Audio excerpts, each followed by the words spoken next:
উত্তরা এবং টঙ্গীর সাথে যে ফ্লাইওভারটা আবদুল্লাপুর ফ্লাইওভার, এই ফ্লাইওভারের একটা রাস্তার উপরে দাঁড়িয়েছি।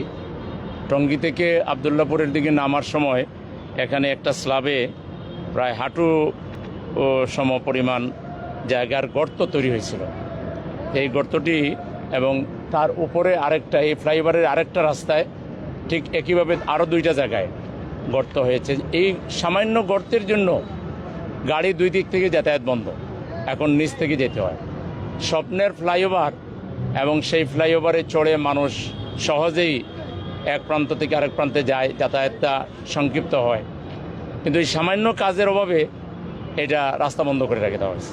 এটা হলো আমাদের দেশের একটা দুর্বলতা। আর যারা লোকাল গভর্নমেন্টে আছে বা সরকারের বিভিন্ন দায়িত্বে যারা আছে, তারা জনদুর্ভোগটাকে ওয়াচ করার, নজরে রাখবার টাইম তাদের নাই।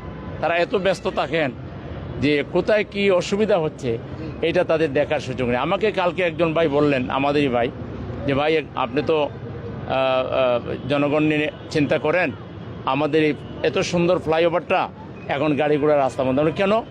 কয়ে যে এখানে এই সামান্য একটু গর্ত হয়েছে, এই জন্য গাড়ি বন্ধ হয়ে গেছে। আমরা চলেন দেখি যে। তো রাতে তারাবি পড়ে, আমি গত পরশু তারাবি পড়ে এটা দেখে গেছি। দেখে আমি বললাম যে এটা কাজ করান, ইনশাআল্লাহ আমরা জামাতে ইসলামী ঢাকা মহানগরীর পক্ষ থেকে এটা বহন করব। তো সেই ভাইটি মিস্ত্রির সাথে আলাপ করে গতকাল আর আজকে মিলাইয়া কাজটা কমপ্লিট করেছে। আমি আল্লাহর শুকরিয়া আদায় করছি। কাজ খুব বড় কিছু না, কিন্তু এই ছোট কাজটাই বড় দুর্ভোগের কারণ হয়ে গেছে।